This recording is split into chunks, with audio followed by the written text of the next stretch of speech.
argument. There's only one light veer. Janet Jackson. Ooh, no, she didn't go there. Yeah, bitch got out of the car looking more like Freddie Jackson. Don't laugh, it ain't funny. I'm sorry. What's up, people? You're listening to Chad, and today I'm going to talk about this article from the BBC News site. Men are funnier than women, study claims. Of course we are funnier than women. And feminists had their panties in a bunch about it. Okay. Men are funnier than women, researchers have claimed. They look at the results of various studies in which people were asked to rate men and women's humor without knowing their sex first. Researchers found that 63% of men were funnier than the average woman.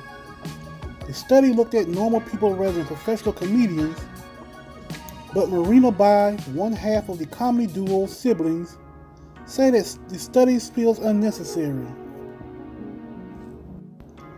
With comedy, that's the last thing you want, she told Radio 1 Newsbeat. She worries it could put women off getting into comedy. You want the worst and the best comedians to try because you never know.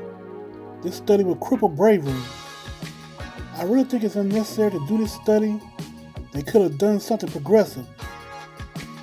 Researchers from Aberystwyth University and the University of North Carolina analyzed 28 studies which looked at how funny around 5,000 people were. They wanted to see whether the stereotype that men are funnier than women was true.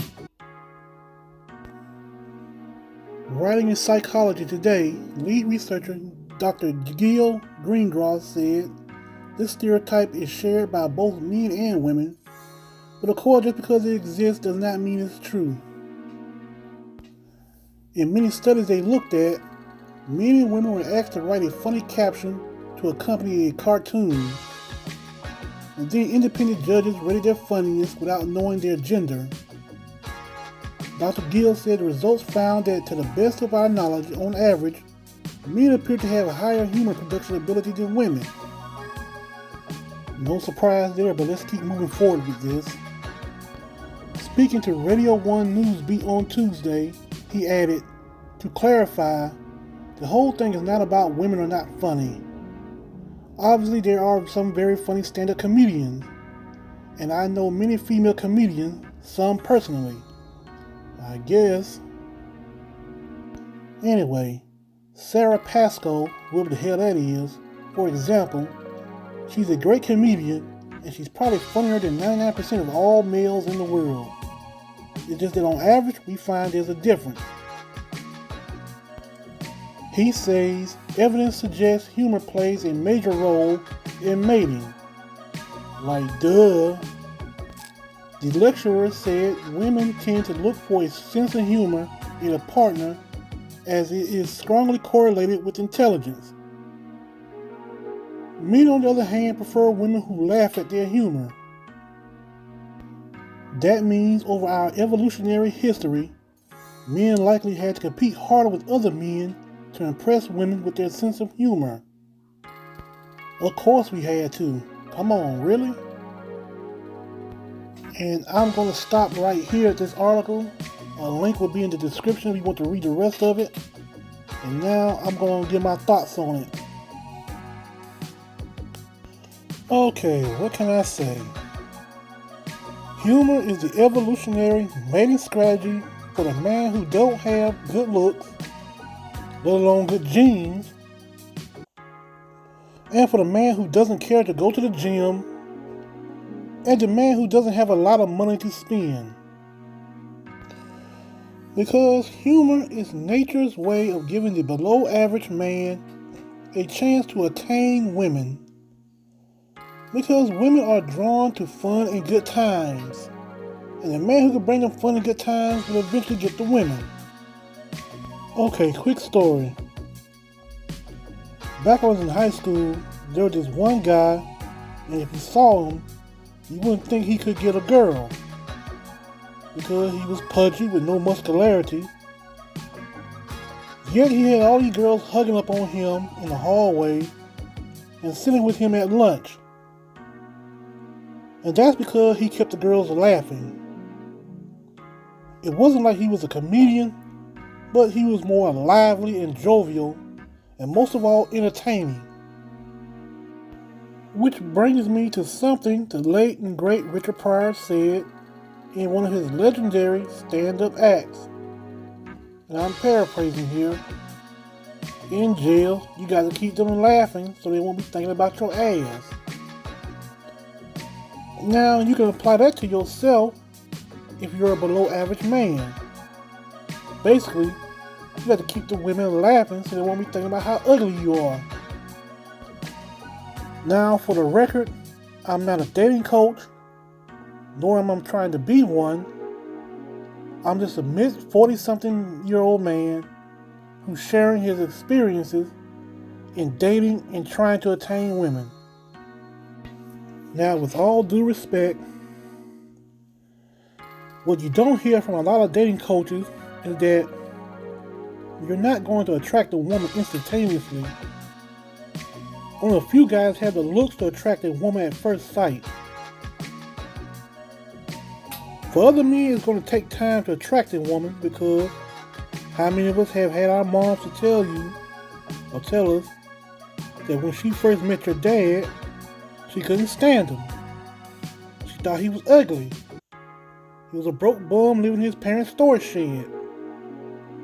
But somehow, someway, he got to her and now pop your black ass. And once again, I must point out that women are not monolithic when it comes to their dating preferences, because they have that curiosity when it comes to certain types of men. However, whoever they do they have a good time with every time he's around can usually get them. Now, I know what some of y'all might be thinking, and that is, do I have to make a spectacle of myself just to get a woman? And the answer to that is, yes, you do have to make a spectacle of yourself if you want that girl. And the three best ways from my experience is jive talking, clowning, and storytelling. So let's break these particular mating strategies down. First one is jive talking. And the man who can master the jive talk will always succeed with the women. Because banter is part of human interaction, and how people sometimes show affection for each other without being too mushy about it. Talking foolishly and being braggadocious with a bit of sarcasm will get you a long way with the women. However, you have to be careful because you just can't walk up to any random chick who don't know you like that and start jive talking with her. Second is clowning. And what I mean by clowning is by making a spectacle of yourself, which could be a number of theatrics or buffoonish behavior that will get women laughing. Now, with the thing about clowning, it only works if the woman already thinks you're a funny looking or funny talking dude. However effective as clowning is, do not clown excessively because you'll make the women think that you really are crazy. Third and last is storytelling.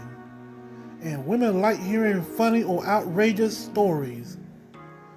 If you have a lot of life experiences, then you have material.